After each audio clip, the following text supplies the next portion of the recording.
is Guitar 101 Rammstein, and as if you saw my most recent video I put up earlier today, I was saying I'm going to be doing some more videos. So I'm shooting some more videos today, and we'll get to the editing and be uploading them throughout the week. So make sure you, if you're subscribed, hit that bell notification to see when these new ones are up, because I will be a bit busy with them. This video I'm going to go over just a bit of a kind of a combination of a scale and a chord, where you're going to get some ways. I'm going to put it together for you and show you some ways to just use it and start hopefully improvising with it, and some kind of simple patterns to play with it. In this video I'm using my long neck Baglama, and I'm tuned to G flat E B. So starting from the strings closest to the ceiling, that's G flat, the middle course E, and the bottom course, the strings, the highest pitch closest to the ground, is to B. So it's G flat, E, B. And that's, I've used this tuning before. If you're using a short neck, you can get away with A, G, B in the same order from the top strings working down. It's the same intervals, they'll have the same sound, just different pitch. You can use variations of this pitch too. I mean, just it's the intervals that are important. You won't be in tune with me in the video, but it will have the same melody. I have some videos on the tuning, so I'll put a link to the playlist of those below, because there's quite a bit to go into that. One little note I will catch sometimes, I don't know if I've brought this up in previous videos, but it's very easy to overlook, especially if your eyes are as bad as mine. Sometimes when you're playing, if you're strumming a little bit hard, it's very easy for one of these strings, especially the skinniest strings, to pop out of that ridge of the saddle. So every once in a while, double check that when you're tuning, because that'll cause some issues if it's not sitting correct. Cause tuning issues, but also makes it can sound funky. You might get buzz at you for wondering where it's coming from. And it's also not very good for the string when you're tuning to put the pressure on the string when there's no groove there. It's gonna, not bad, probably not good for your bridge either. So that happens, you gotta kind of every once in a while check it out. Sometimes it's hard for you to see. You'll just notice that the strings are like closer together, further apart than normal. So keep an eye on that when you're tuning it or after you're playing for a while. So we're going to start out with one very simple chord. And also, before I go into that, the tuning, when for this low, the strings closest to the ceiling, that's the G flat. Also, we can call that note an F sharp. So depending on what kind of tuner you're using, you know, if it'll say G flat or F sharp. I suggest use a chromatic tuner when using a Baglama, or if you have an app for tuning, make sure it's set to chromatic.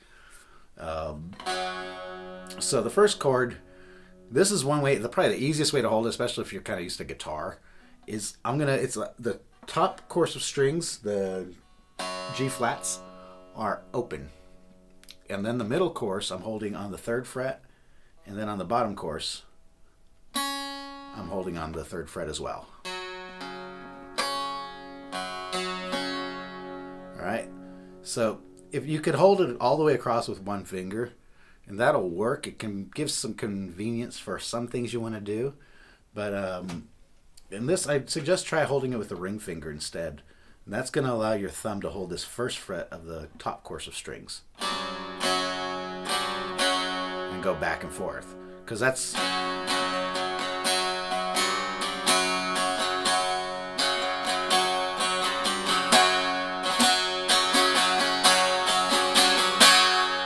and what's cool is we have that same note here. If we go to our bottom course of strings, closest to the ground, to the 4th fret. So, see, that's an octave. So I can, if I'm holding with my index fingers, can make it easier. I don't use the little finger. And I'll just use my ring finger to add on that 4th fret on the bottom strings.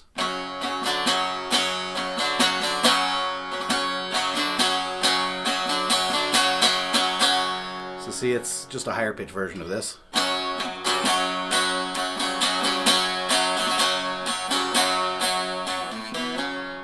Alright, so those are the basic chords. And if we're holding with our index finger to get to that higher note, we have one more cool note that's in easy access if you use a little finger. That's going to be all the way to fret, let's see, 4, 5, 6, 7. So I'm still holding the 2nd fret of the middle course, and then my little finger's on the bottom strings hitting 7. So we'll go through those. So it's like all on the 3rd fret, except this open top string is always open. 3rd fret. Then on the bottom string, I'm adding to the 4th fret, and then to the 7th fret.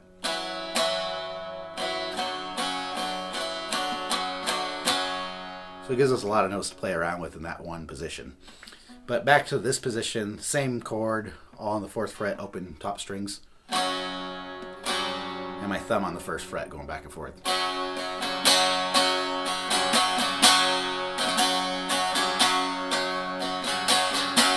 So if you're kind of beginner phase, just kind of practice moving that around, because for me that's the hardest thing with playing the Baglama. I'm out of practice too. I haven't touched this thing for a while, so like it's getting that thumb to cooperate, because I'm not used to using the thumb so much playing bass and guitar.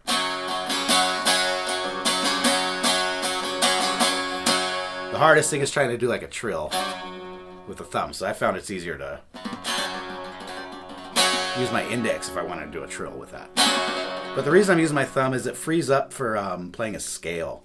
So I'll play through it and then I'll walk you through it. Sorry, I should use my thumb, and it's a habit that I just don't do.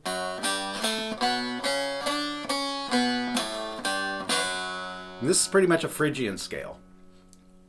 I'm pretty sure. It sounds like a Phrygian scale to me off the top of my head. I'm pretty sure it's Phrygian. I could be wrong, but I'm 99% sure it's Phrygian. So, on the lowest strings, the strings closest to the ceiling, I'm going open to the 1st fret with my thumb, and then the 4th fret with my ring finger. Then I'm jumping the middle strings, going all the way to the bottom strings.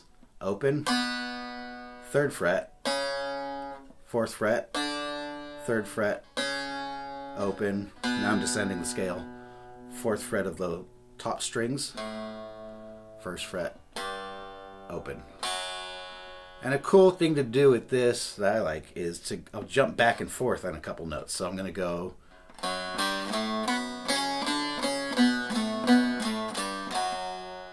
Alright, so I'll walk through that real quick.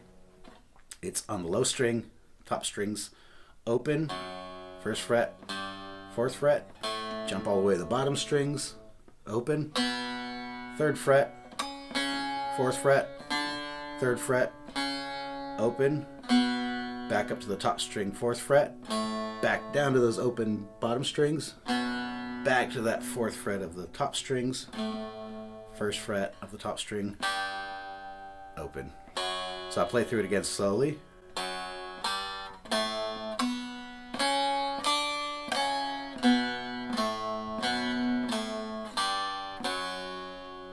One more time.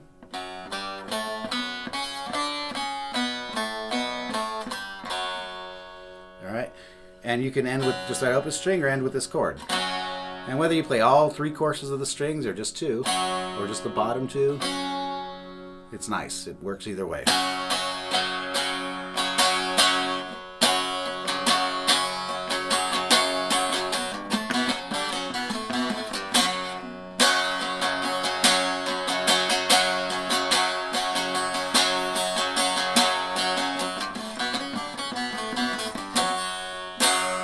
And I'm slightly getting out of tune. I'm going to take a break and tune this again. That's the thing. This hasn't been tuned in a while. It stayed in tune pretty good, but as I'm playing it, I mean, the room's a bit cold. We're in winter time here, so it does adjust. That's another kind of tip for tuning. It can be, Baglama can be a pain in the neck to tune. So, like, a lot of times you can sit there and tune with a tuner each note one by one perfectly, and then you go through and it's all out of tune again, or something's off.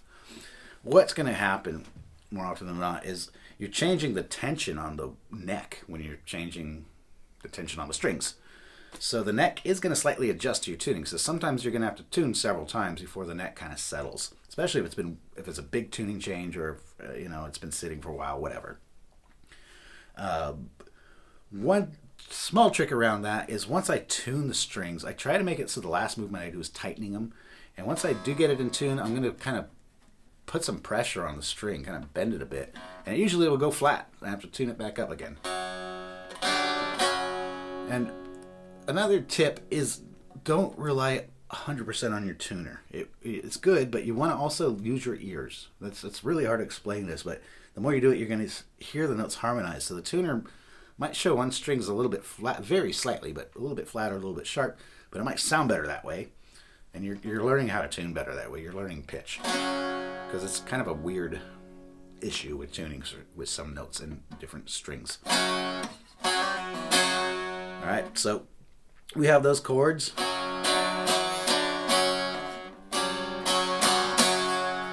And that scale. And these two notes on the bottom string, the 3rd and 4th fret, and open, also work on the middle chorus. You can throw those in occasionally. It's always awkward for me to play when I'm trying to hold it into the camera in a comfortable position with this instrument.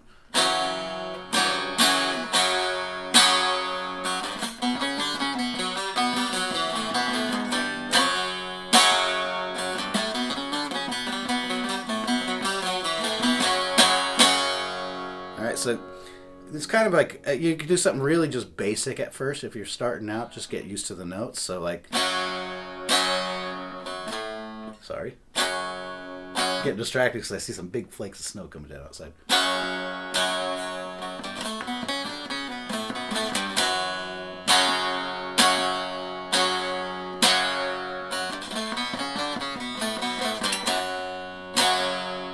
Add that thumb note.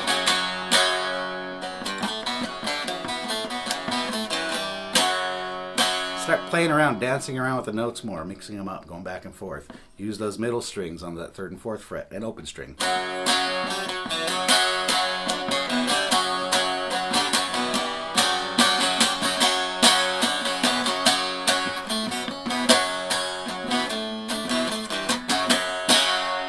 Alright, so that's like, we're all playing in one position here, so it's a good exercise to do, just play around with those notes in that scale to start getting the hang of that one position.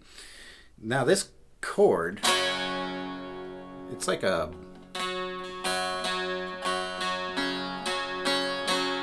a 5th with an octave. So we could actually play 5ths like that on the bottom 2 strings, just holding the same fret.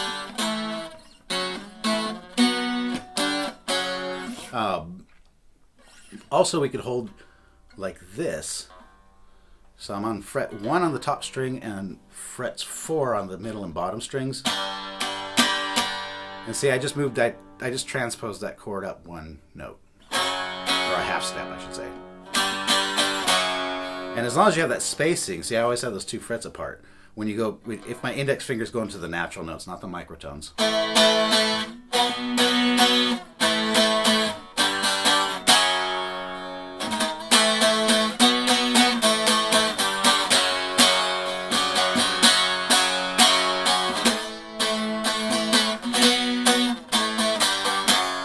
It's like, yeah, you can add those on. So I'm going from my open 1st fret.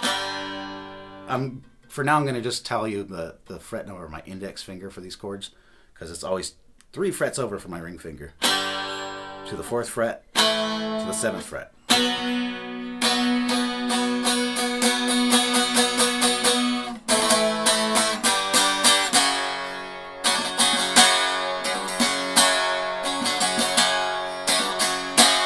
It's also a good exercise if you want to kind of bounce between the octaves. Just hold that 3rd fret on the middle and bottom strings, and my little finger is going to go to 4, and index to the 1st fret, back and forth to open. So this bottom string, I'm going back and forth to 3 and 4, just adding my pinky to get the 4th fret and lifting up. Don't try to lift that finger.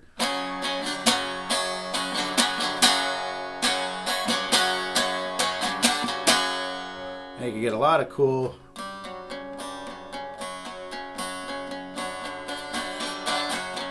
combinations with that. So that's it for this one. Meanwhile, I'm also, as I'm letting stuff upload, I'm trying to like kill time waiting for stuff, so I'm shooting videos, and while the videos are transferring, I'm making some of these backing tracks I talked about in the last video I did, just with the news and updates on the channel. So I will have those coming very soon. I'm also really thinking of trying to design a customized pick for the Baglama, because one thing that's like, especially when I'm out of practice and I pick it up for the first time in a while, or even if I've been playing for a while and practicing. That's always my biggest struggle is these plectrums. They're two things I don't like about them. They're too flimsy. I hate that. It drives me crazy. And they're too rounded. So I'm trying to find some material or a way to kind of modify them and make some ones that I find easier to use. So I'm looking for some material I can use that's a bit not as flimsy, a little bit thicker, still soft, this kind of material, so it doesn't make that too much of a harsh attack on the strings, and also make it more pointed, because I actually prefer my picks to have more of a sharper point when I'm playing. And I mean, if I use a guitar pick, it feels so much easier, but it's louder and a lot more like hitting the body.